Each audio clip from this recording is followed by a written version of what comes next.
Thank you, Pauline. Hi, everyone. How are you?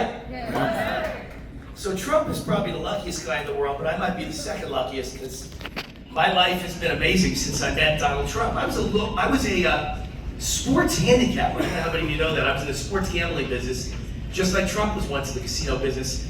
And I decided when Trump started running for president that I would start a local radio show in Las Vegas at 6 o'clock at night. If you know the radio business, 6 o'clock at night is a terrible time. Nobody's listening.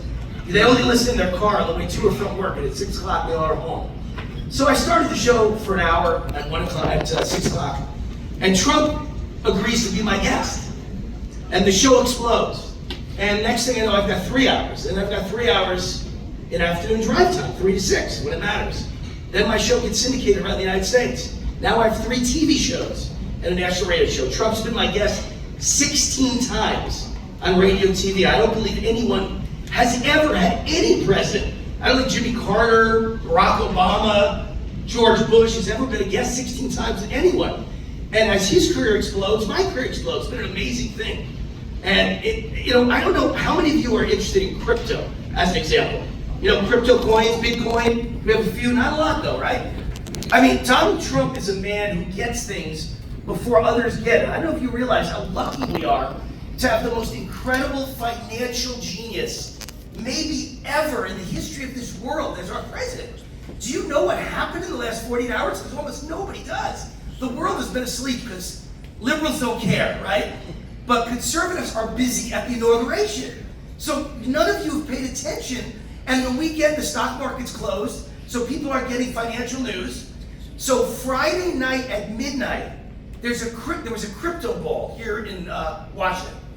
Trump announced from Mar-a-Lago, at the time the crypto ball was going on, that he has his own coin called the Trump coin that's coming out now. This was Friday night in the middle of the night.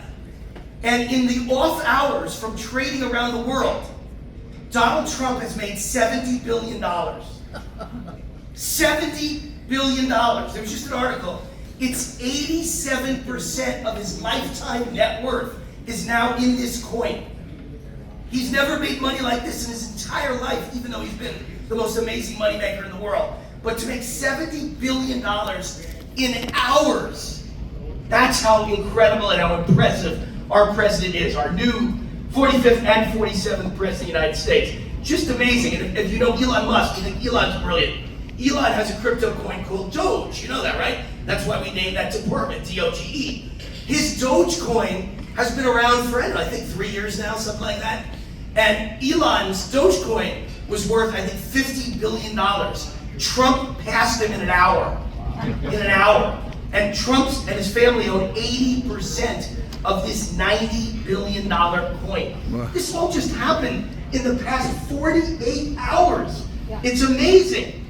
So, look, I'm just a small businessman and now kind of a one-man army in the radio and TV business. But I caught Trump's attention, and he liked all the things I write about in my columns and I say on TV. So we started to correspond, and he gave me his number, and I started to text with him. He just texted me yesterday morning. He's one of the most thoughtful men. People don't know that. The media doesn't tell you what a wonderful, thoughtful man he is. In the middle of this weekend, that he thought to text me yesterday morning. I woke up and there's a text waiting, and what does the text say? Wayne, you're the greatest. Donald J. Trump. He's just a funny guy. He thinks of things, he just sends them out.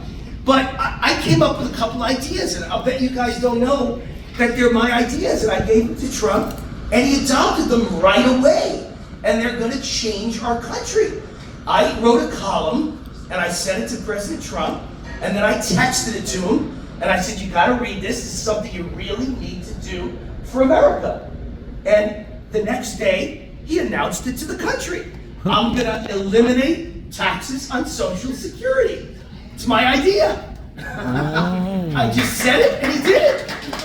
And I hope he makes it happen. I hope he makes it happen, because in another year, I qualify for Social Security. No, I mean, in my opinion, it's so unfair that people pay their whole lives into Social Security, and then the moment, and the government keeps it for 40 years, or as long as you work, 40, maybe even 50 years, because most of us if you want to keep your Social Security, if you're still working, you don't even take it till you're about 70. So you might work for 50 years, the government keeps your money, pays you no interest on it, and then the day they give it back to you, they start taxing it. There should be no taxes on Social Security for senior citizens, none. So I made that case and Trump adopted it. So then about a month later, I came up with another brainstorm. I said, do you want to put America to work? Do you want America to be the most hardest working nation in the world? What would you do to accomplish that? No tax on overtime. So when a worker works overtime, the more you work, the longer hours you work, you pay zero taxes. That's going to get people who used to be lazy, who wanted a 30-hour week and didn't even like a 40-hour week, to work 60 hours a week. Because the last 20 hours, you pay no taxes. So I wrote the column. I texted President Trump. I said, read this column. And nothing happened. So I waited 2 weeks and I texted him again. I said, have you forgotten? No tax on overtime. This will win you every working class man and woman in America. And that afternoon, he announced it at his rally. So now we got no tax on overtime, no tax on Social Security. So I've been very, very lucky in my life. And by the way, don't give me credit, give President Trump credit. I'm a creative guy, but he listened. Politicians don't listen. They never listen to little people, ever. And Trump listens. And I've learned something from it because I have like 1 million people or so watching my 3 TV shows, and I give them my email in every show, and I remind them to contact me, and I read every single email. And I get most of my best ideas from my audience. These are working class, blue collar people and small business people, and the people in Washington really believe they're smarter than everybody else, and it's not true. The people that own their own small businesses or who work for themselves have so much smarts. I think they're smarter than any government bureaucrat, and in some cases, they're even smarter than billionaires. So you don't just listen to billionaires and millionaires, you listen to everyone. There's great ideas from everyone. So I get about 2,000 emails a week now from my fans, and I think I'm the only guy in the entire television business. I don't believe Hannity sits there and reads every letter sent to him. He doesn't give his email out, so no one even knows how to contact him. I read 2,000 letters a week, every week, and I try and answer every one. Sometimes I just say, hi, it's Wayne, I read it, good idea, love you, God bless you, Happy New Year. And the people answer back and they go, you're the first TV host that's ever answered a letter I sent in my entire life. There's so much power in listening to average people, and the politicians don't understand that. You can't get through to a politician. You could send 1,000 letters to a congressman. His staff throws them all in the garbage because I don't believe they read any one of them, and the congressman never sees it. But they're missing the greatest ideas. So, you know, I've been very lucky and had a great life, and Donald Trump has been a big part of my success. So I want to read you, for the next, say, 10 minutes or so, a column that I put out on Friday, and I sent it to President Trump, and because you now know he likes to listen to my ideas, and he's adopted no tax on overtime and no tax on Social Security, you may find some of these ideas soon coming out of the White House. So I gave him I do a show called America's Top 10 Countdown. And I count down the top 10 stories that I choose every week as the most interesting and important stories in America. Usually you won't find them on any other show. Fox News won't have them, Newsmax won't have them. I'm on Real America's Voice TV network. And the only place you hear this stuff is coming out of my crazy mind and my crazy loud mouth. I call myself the loudest MAGA mouth in the world. And so I did a top 10 of my ideas for America that Donald Trump could do that no one in the history of America, no politician, has ever had the balls to do, because they're all slightly controversial. But I think they would change this country. And by the way, the first one, I'm almost positive he's going to try and do it. Whether he'll succeed or not, I don't know, because if you saw in the last few days what came out of his mouth, I think there's a good chance he's going to try and end the federal income tax and eliminate the IRS. That would be great. How do I know that's going to happen? Because he came up with a new alternative to the IRS called the ERS, the External Revenue Service. Now, I have sent him column after column for a year now, saying that you can end income tax in America. How do I know? Because I live in Las Vegas, Nevada. You know what our income tax is? 0. And Texas, income tax, 0. And Florida's income tax, 0. And Tennessee's income tax, 0. Guess where everyone in America's moving? Texas and Florida and Las Vegas and Nashville. Everybody's moving there. Everyone, ITD, how are you? Everyone's moving there because the income tax rate's 0 and they all seem to be surviving just fine. I believe we could survive on tariffs, billing other foreign countries and foreign companies for their goods, combined with some sort of a fair tax, some sort of a tax on what you spend, what you buy.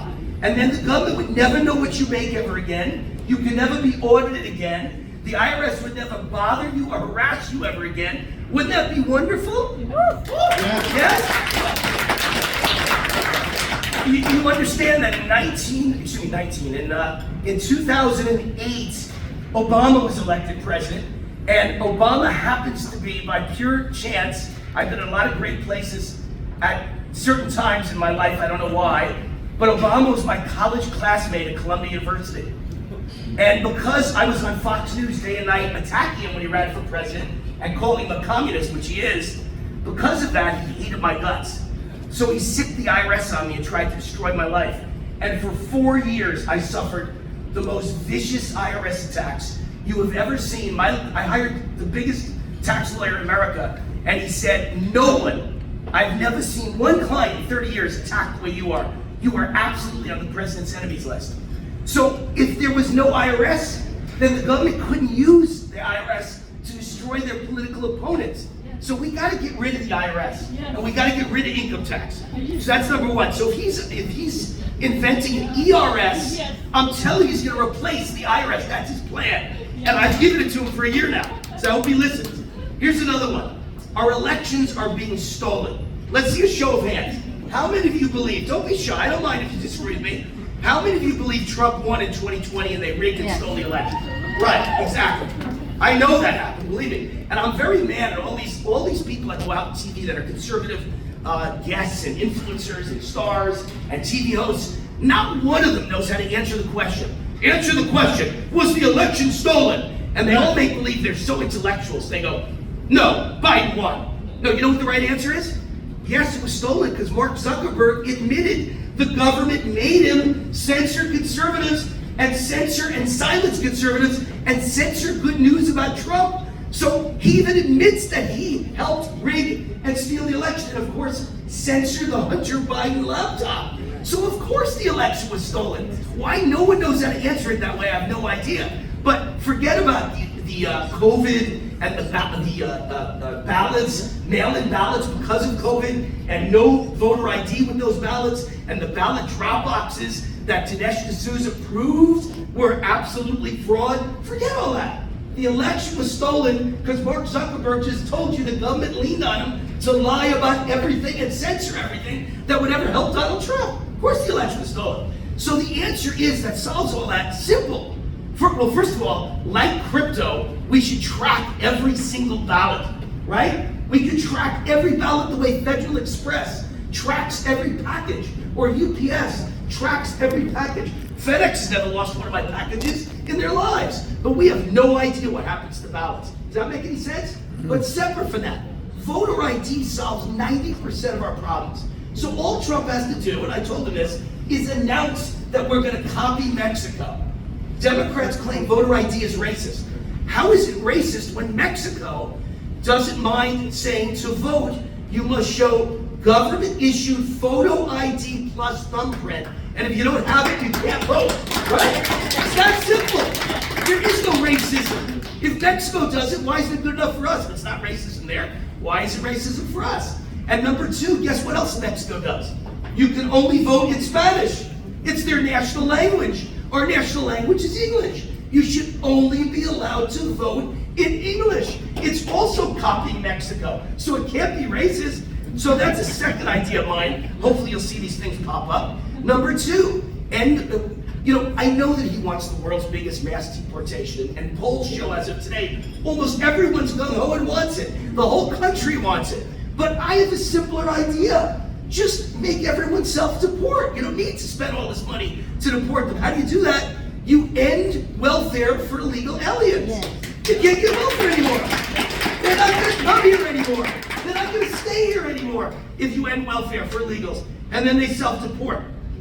Here's another one.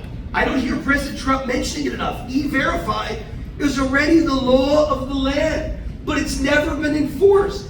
Now, I know that all the CEOs are Republicans, they all support Trump, so maybe that's why everyone's scared to mention E-Verify, because E-Verify is holding the CEOs accountable. If you hire illegal aliens, you get fined or you could go to jail. But if tomorrow you held those CEOs accountable, there'd be no more illegal immigration in this country, and everyone here would self-deport. If that's your goal, it's an easy way to achieve it. Number 4, let's deal with welfare for Americans. Forget about illegals, Americans. If you have 2 legs and 2 arms, you get a job or you lose your welfare and you starve. Simple. You gotta work. Everyone's gotta work. And so the average liberal would say, wait, where do you think the jobs are coming from? Well, didn't I just tell you how easy it would be to make all the illegal aliens self-deport? Well, then there's going to be a lot of job openings for Americans on welfare. Why don't you let them cut the grass and be the busboy in a restaurant, be a waiter in a restaurant? If you won't do that, you don't get your welfare anymore, and you're dropped. These are all easy things to do. I don't know if they're easy to pass, but they're easy to implement. Number 5, we got to finally institute term limits in the United States Congress, right? We can't let these people die in their seats. It's unbelievable. They love power so much they're ready to die in a wheelchair as their last act sitting in the Senate. You can't allow that. That's why America's so corrupt. The politicians, the longer they stay, they're like house guests. They spoil, right? The best day and the 2 best days, when a house guest comes, when a house guest leaves, right? And so you gotta get rid of these people. Number 6, I told Trump, give lie detector tests to everyone in Congress, every member of your cabinet, every agency head. You have to give a lie detector test. Are you taking bribes? Are you bought off? Are you being blackmailed? Are you owned by any foreign country? Are you owned by the Mexican drug cartel? Are you owned by Big Pharma when you vote on health care? Ask them those questions, and I guarantee you most of them will not pass. Then you're going to know how corrupt our country is. Now when people say to me, Wayne, you can't do that. Really? Who's the biggest heroes in America? Navy SEALs. I love Navy SEALs. God, they are my heroes. The most brave human beings in the world. Every Navy SEAL takes multiple lie detector tests throughout each year. Each year, at random, they never know when it's coming, and they are asked if they are doing anything corrupt at all, and if the answer comes back even slightly, that arrow goes slightly off, that's it, you lose your job. So they know they can never do anything wrong. We got to do that to Congress. Number 7, go back to the gold standard. We're going bankrupt. The debt, the deficit, it's insane. But you can stop it tomorrow. Like I was a little kid, but I still was a fan of Richard Nixon. I was like Michael Keaton, from Family Ties. I went to school in 3rd grade with a bow tie and a suit. And I was a Nixon fan. All my teachers were liberals. They all loved Humphrey and McGovern. And I would tell them off and debate with them, right? But Nixon made the biggest mistake in the history of America. He took us off the gold standard. Well, that means you can spend as much money as you want. It's not tied to the price and amount of gold. We got to go back to the gold standard so you can only spend what you've got. We're going broke. Number 8, reduce crime dramatically. How do you do it? So simple. Just go back to 3 strikes and you're out. Everybody gets 3 strikes. The 3rd time you're in jail for the rest of your life. It works. You can't complain it's racist. No one told you to commit the 3rd crime. If you did it, you did it of your own volition. It's obvious you're never going to learn your lesson. 3 violent crimes and you're in jail for the rest of your life. And every study shows almost every crime is committed by the same tiny group of people that repeat again and again and again. We got to pass 3 strikes. Last but not least, number 10 is solve the problem of paying for college education. And again, I have a very simple answer. I don't know why no one's ever come up with it. I hope Trump takes these to heart. And you hear him talk about a few of them. Yes, we're getting ready to go. Last one. If government really wants everyone to be educated, now I'm a Columbia University grad, my daughter graduated top of her class at Harvard. I understand education, believe me. I love education. Unfortunately, the teachers are all communists, but I love education. But if you want to encourage everyone to go to college, there's only 2 easy things you can do. Number 1, government gives them a loan like they do now, but it's interest-free.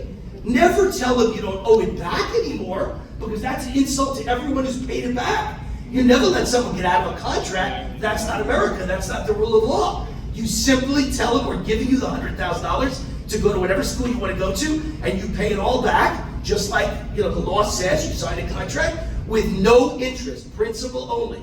The American people will back this. The government doesn't need to make interest off college loans, and you'll be able to pay it back much quicker. Second thing, make it 100% tax deductible. You really want people to go to college? We'll all be educated. All our kids will be educated. No middle class family can afford college anymore. Now you can. When you make the payment, it comes off your taxes. It should be 100% tax deductible. So look, you listen to no tax on Social Security. You listen to no tax on overtime. About 7 years ago, I gave him an idea, and he listened to it right away. I said, they're not giving you money to build a wall in Congress. I said, so here's what you're going to do. Declare a national crisis, a national emergency, which allows you to take the money for the Pentagon budget to build the wall. And the next day after I wrote it, he did it. So I just wrote these 10. Let's hope he listens to a few of them, and we make America great again, prosperous again, and safe again. And you got the right guy, a guy who just made $70 billion in 24 hours, is now running the United States and overseeing the American economy. Man, have we got 4 great, prosperous years to come. God bless you and thank God. See you later. Bless you all. Thank you, Mr.